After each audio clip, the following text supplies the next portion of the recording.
has been a very busy, very crazy past couple days here with the whole DC fandom schedule getting announced yesterday. And by the way, I'd really appreciate it if you would go check out my video on that where I break down everything that's going on there. And then also we had the series finale of Marvel's Agents of S.H.I.E.L.D., which I did some videos on my other channel, The Marvel Life. So I've just had a lot going on the past couple days with not only videos but also stuff in my actual personal life. So that's why this video is late. I know I said that it would probably be out either the same day as the review or the day after, but it's a couple days late. But it's here now. Better late than never. And it's happening because obviously if you checked out that video, and if you haven't yet, my season finale review for Stargirl Season 1, I'll leave the link down in the description below. But I loosely went over my thoughts and predictions for Season 2, and I explained the cliffhangers a bit.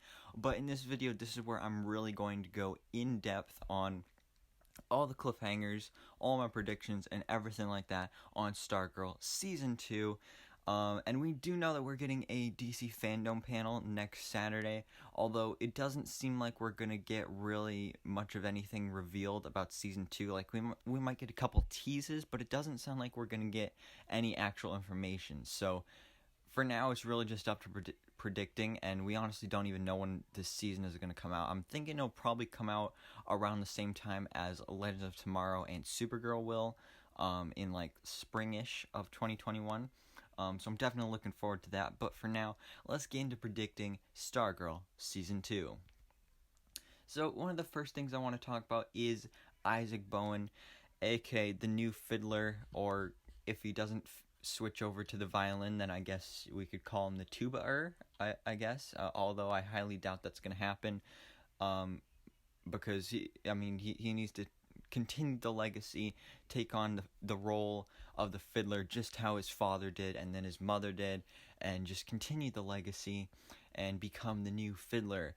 And you could really see in that last scene that we got with him at the beginning of the finale that he really does have a dark side to him. Like, he was bashing that guy with his tuba, and just imagine what he can do with the violin. So I think he's definitely going to become the new fiddler in Season 2, and it'll be just like how we had the new JSA in Season 1. Now in Season 2, I'm thinking we'll get the new ISA, and it'll be like the ISA Juniors. That's why we have this character. And then we also have Cindy out there as well, and hopefully Cameron will become Icicle Jr. officially. Whether he actually is a good guy or a bad guy, I just hope we get to see him use his powers and stuff, because if we're being honest, that character really wasn't in this season that much. I mean, he had a romantic relationship with Courtney, but we only saw that in like a couple scenes of this season. So I really want to see more of that character as well. Also, maybe Artemis, because we know her parents are still alive. But usually Artemis is a good guy, although in this show, I feel like she could really go either way. So I'd love to see her, just become a hero or villain, whatever she decides to do. So yeah, I think we'll be getting some type of ISA Juniors team in Season 2, whether they're fully formed or maybe it'll just be something that will be set up over the course of the season, and then they'll be made like maybe the main villains of Season 3. So that's always possible there. But now let's move on over to Wildcat, aka Yolanda Montez, because obviously her big moment in this episode was when she got that scene with Henry, or should I say Brainwave, and she made a very big decision here, because like a couple scenes before this she was telling Henry how killing was wrong and everything, but then she literally killed Brainwave here, and that's very wrong. So I feel like in Season 2 she's actually going to be dealing with a lot of PTSD because she killed a man, and that's just not the superhero kind of thing to do. I mean, even Rick didn't do it. Like, he realized that, it's wrong. But Yolanda still went through with it. So she is definitely going to be dealing with some pain. And she's already been dealing with some pain throughout this whole season. First of all, the whole situation with Henry the first time, when she got embarrassed in front of the whole school, then her parents not talking to her at all, and then her life kind of got boosted when she joined the JSA and became Wildcat. But then Henry died, she took a huge hit by that, and then this scene right here, now this is really going to weigh on her, and she's going to have some heavy guilt on her in season 2. So I'm definitely excited to see that, because we can't always see these characters like super happy and like solving every problem. Like, she's going to have to go through this and deal with it, and I'm definitely looking forward to seeing that a lot. It sounds really interesting, and I'm excited to see it. But speaking of that scene with Henry, let's talk about Henry in general, because a lot of us were theorizing that maybe he wasn't dead, maybe he was somehow still alive, and that maybe he would appear in this finale. But he didn't. I mean, he did, but it was actually his father disguised as him. So if he didn't appear here, I don't think he'll appear again. And I think Henry really is dead, because if he was alive, then they probably would have teased it here during this finale. Because, like, if they, like, yeah, they could still do this. They could still bring him back, like, at the end of season 2 or something. But by then, like, it wouldn't just feel as big of a thing, because it happened all the way back in season 1. So I feel like if they were going to bring him back, they would have done it in this episode. So I feel like Henry officially is dead, especially with all the things saying that like Brainwave kind of absorbed Henry's energy and power when he died. So I think Henry definitely is dead. Of course, there is still the bit of possibility out there that maybe he is alive, maybe he is one of those Dragon King zombies, or maybe he is evil now. But for now, I think he's really dead. But now let's move on over to Solomon Grundy, born on a Monday. He is on the loose now. Rick decided not to kill him, and he let him loose. And I feel like maybe that actually might come back to bite him in the butt, because, I mean, Solomon Grundy, he doesn't really have that much of a brain. He doesn't really think clearly. So he honestly is probably going to go off on a killing spree. And I hope that we do see him return in season 2. I'm not completely sure if we will, but I definitely hope we will, because he's a great character, one of my favorite Batman villains. And I'd love to see maybe more of his origin story explained, or see him team up with some other supervillain. Or maybe see him, see the JSA encounter him again. You know, maybe he'll be like the new Bigfoot. Like, they'll just encounter him out on the wild. Like, oh, giant zombie sightings out in the wild. Like, so something like that might happen. I don't know. We might just get references to him in season 2. We probably won't actually see him. But he is definitely a great character. So I hope we do get to see him return sometime soon, whether that's in season 2 or season 3. We'll have to wait and see. Then we gotta talk about Chuck, aka Dr. Mid-Nite's goggles, Beth's goggles. She definitely had a strong connection with Chuck, because as we saw before she actually became Dr. Mid-Nite, she didn't really have any friends, and Chuck was her really only friend. I mean, obviously she had like Courtney and Yolanda and Rick, but Chuck was really her real friend, other than obviously her parents, because she was like best friends with her parents before. But now Chuck is kind of dead, and Icicle froze Chuck. So I'm not completely sure what's going to happen, whether it's going to be like they get rebuilt, whether this old set of Chuck or goggles get rebuilt or defrosted or something. I'm not sure. I think it'd be cool if she got like a new set of goggles. So maybe it will be without an AI system, because maybe it'll be like kind of like a graduation. Like, she had a good time, you know, learning to be Dr. Mid-Nite with Chuck, but now she has to learn how to be Dr. Mid-Nite without Chuck. And like, she'll still have the goggles, it just won't have the voice, because I'm not sure how they could put the voice and the AI system into a new set of goggles, because it was kind of like a one-time thing with this set. And it's not like the guy's still alive so that you can like put his voice in there. So I think this was the end of Chuck, and it makes sense, because, you know, now they won't have to keep paying that actor for season 2 just to do some voiceover. So I think this really is going to be the beginning of Beth trying to be a superhero on her own, because we saw that whenever there was like a battle scene, she'd kind of just like run away or like run around in panic. So hopefully she either gets some kind of weapon or can improve in that area. And then obviously in the finale we saw that she was doing pretty good, hacking into the American Dream and everything. But I feel like now she's really gonna have to branch out on her own and become Dr. Mid-Nite, which I'm actually super excited for because she was an interesting character in season 1. Sometimes she was a bit annoying, but I definitely want to see her go through this struggle, just like with Yolanda, because she has the PTSD, and now Beth kind of also has PTSD, except it's more she has to just move on and become her own hero. Then we have Icicle, who of course got hit by a truck that was driven by Mike, and most of us assumed that he was dead, but I think that he is still alive because he is basically made of ice, so he should be able to reform himself, and that's why I'm thinking that in season 2 we will be seeing him piece himself back together slowly. Like, I don't think it'll be like the first episode, boom, he's back and he's alive, because I don't think he's really going to play a big role in season 2 because, you know, he was the main villain of season 1, so he needs to take a bit of a break there. But I think he is definitely alive, and I also have some actual evidence here because it was revealed a couple weeks ago that when Shade was going to be playing a big part in season 2, the information was revealed by Neil Jackson, who actually plays Jordan McKent, aka Icicle. So if he knows about stuff that's going on in season 2, and his character died in season 1, then why would he know about everything that's going on in season 2 if he wasn't in season 2? So, I mean, maybe it could just be flashbacks to set up Cameron's story, but I'm thinking that my Icicle is alive and he will be coming back, maybe he'll be playing a bigger role in season 3, but like I said, I think it'll be just a small role in season 2, and it'll just be like every episode we see that he grows a little bit and he reforms himself a little bit each episode. So I'm thinking we'll see something similar to that, and I really do like this character, and I want to see more of him, so I'm excited for this, and I really hope that he is still alive.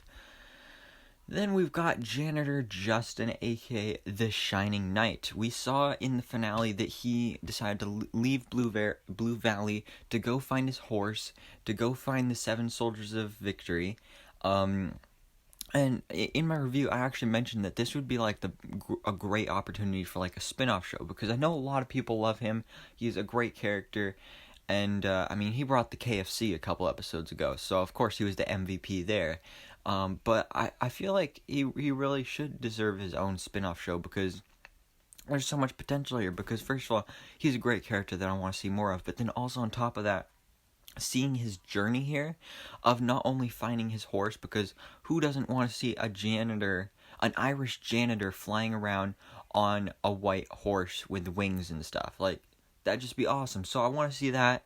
And then also he would be searching for the 7 soldiers, so then we could see appearances from characters like Green Arrow and Speedy and Vigilante and Winged I don't know.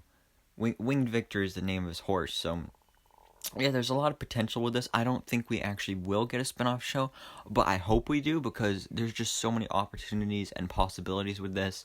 But if that doesn't happen, then I think he is done on the show, at least for now. We may get some kind of reference to him in season 2, or maybe he'll show up later in season 2. I'm not completely sure, but I think he is done on Stargirl for now.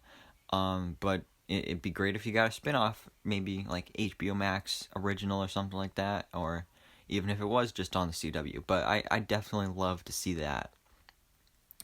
Then we have to get into the big cliffhangers of the episode, setting up for season 2, starting off with Shade, who is probably going to be the main villain of season 2, either him or Eclipso. But of course we got our first look at him, and I'm pretty sure this is just a stand-in actor, so hopefully we get a casting announcement sometime soon. But he's definitely going to be an interesting character, because in the comics, he's not always an all-out villain. Sometimes he's more of an anti-hero. He has a long history with Starman, and we saw that he was in the ISA HQ. So I'll be interested to see what side does he actually play on? Is he actually going to be a full-on villain? Is he going to be sometimes a good guy? But I'm thinking that he will be a full-on villain, mostly because, he is in the ISA HQ.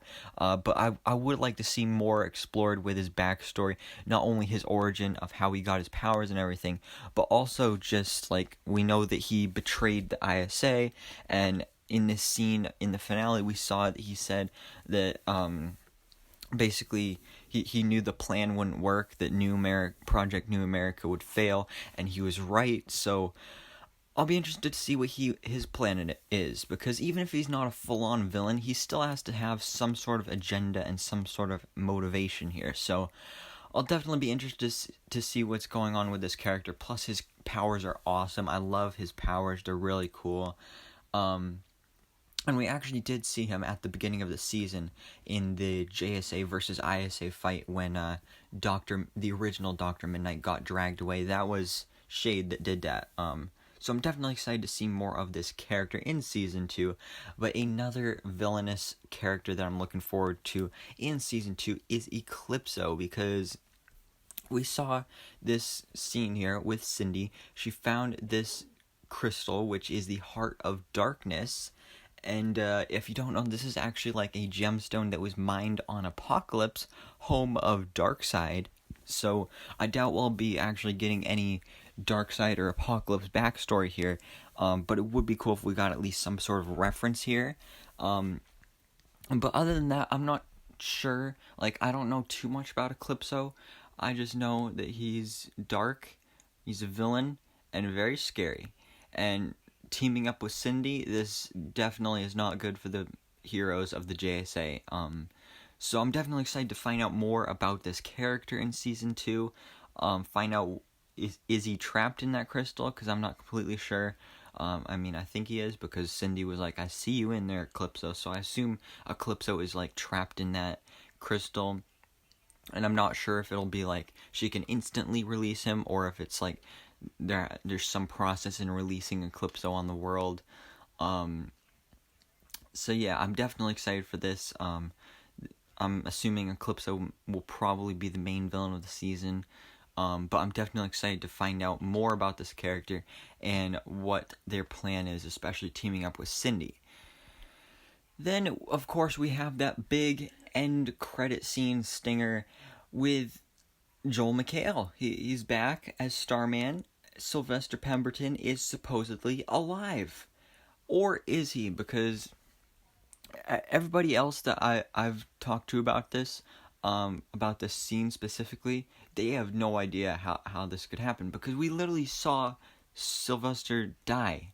We saw he got stabbed by Icicle's Icicle, and then he died right there. And the light faded away when he died, so I'm pretty sure he's dead. So then, if Sylvester actually is dead, then who is this? I mean, sure, it could be Sylvester if he faked his death, but I don't know why he would want to fake his death. But we know that this person is looking for Pat, so that's what makes me think that maybe this isn't Sylvester. Maybe this is like some sort of villain in disguise. I'm not sure what kind of villain this would be, but they're looking for Pat. And yeah, there's really no more explanation that I can come up with for this other than that it's not Sylvester, because he's dead. I did see a theory that maybe this is Sam Curtis, Courtney's father, because when we saw Sylvester walking up to this apartment here, he was wearing his backpack on one shoulder, just like Sam was, but I don't think so. Maybe, but I doubt it. I mean, it'd be an interesting storyline going on there, but I highly doubt it. So yeah, I mean, let me know down in the comments below if you have any ideas on what this scene could mean. Is this really Sylvester? Is he alive? Or who else could this be? So let me know. But now let's talk about the JSA in general and where we left off with everyone in the team. First up, obviously, Courtney, Stargirl herself. We saw that she's living the good life. She has finally bonded with Pat, and he is her real father, so I love seeing that. Janitor Justin, like I said, he went off, left Blue Valley. Wildcat Yolanda, she has PTSD now. and Beth will probably have to become a hero on her own. But then we have Rick, who basically, his story kind of came to an end, and nothing new was really set up here in this finale. Like, he decided to spare Solomon Grundy, and then that was it. Like, there was no real setup for his character. But I do have a bit of a theory, because a relationship actually between him and Yolanda, because Yolanda, she's gonna have a hard time getting over Henry still, but I feel like she'll be able to confide in Rick, because Rick has gone through, he even though he didn't actually kill Solomon Grundy, he was able to, he still went through the pain of wanting to kill him, so he knows kind of what that feels like. So I think they'll be able to confide in each other, and they may even start a romantic relationship, because the only thing that makes me think this is because in that final scene with everybody, it was Christmas time, it was in the Whitmore Dugan house, in the background, like, it was just a very subtle move. In the background, we saw that Rick and Yolanda were talking to each other. They were there, they were hanging out together, and they seemed very playful and, like, almost flirtatious. So I'm thinking that maybe they may become a couple. I mean, it would make sense. They're very similar. They both definitely have anger management problems. So that's definitely a relationship I would love to see. Because, yeah, I think that'd work out well. So I actually hope we see that. But other than that, that's pretty much everything going on with the JSA. But before we wrap up this video, let's talk about the ISA and see where everyone left off. Obviously, Icicle, I talked about him. He supposedly dead, but I doubt he actually is. Brainwave actually is dead. Dragon King actually is dead. The Fiddler, dead. Or actually, Anaya Bowen, the Principal Bowen, she's dead, but her son is alive. The Wizard, he died back in, like, episode 2 or 3. But then we have Sportsmaster and Tigress. They are both still alive. They made it very clear that they were just knocked out and not actually dead. So I'm not sure if we'll be seeing them in Season 2, but I definitely hope that they are in Season 2, because they were some of my favorite characters of the ISA. Just seeing their dynamic, their relationship, they were amazing characters. And with Shade now in the ISA HQ, and that's where we last saw them. We saw their unconscious bodies down there. So maybe they'll team up together, and maybe Shade will form a new version of the ISA and become the leader, and it can include Sportsmaster and Tigress. And then we also saw that the Gambler actually went away. He deleted all his files. He left his house. Probably took his cat with him too. So I don't know if we'll see the Gambler again. I mean, he is a character that we're less likely to see again, because he doesn't really do much except hack. So I'd love to see him again, but I'd say it's more likely that we'll see Sportsmaster and Tigress in Season 2, with a possible new ISA team formed by the Shade, possibly including Cindy, maybe even Icicle Jr., maybe the Fiddler with Isaac Bowen. But I'm definitely excited to see the future of the ISA. And I'm glad that they didn't kill all of the characters off or have them all get captured or anything, because one of the best parts about this first season was the villains, because the villains were done so well in this season. So I'm glad that there's still some of them left, but they're definitely, kind of licking their wounds. Like, they were defeated, so now they have to come up with some sort of new plan, and hopefully Shade will be able to lead them, probably not to victory, because the heroes always win, but I'm definitely excited to see where this team goes in Season 2. But now those are pretty much all my predictions for Stargirl Season 2. There may be some other ones I just didn't think of to put in this video. But what do you guys think? What are your predictions for Stargirl Season 2? Let me know down in the comments below. Thank you guys so much for watching. Please drop a like if you enjoyed this video, and hit that subscribe button so I can keep you up to date on everything that goes on in the DC life.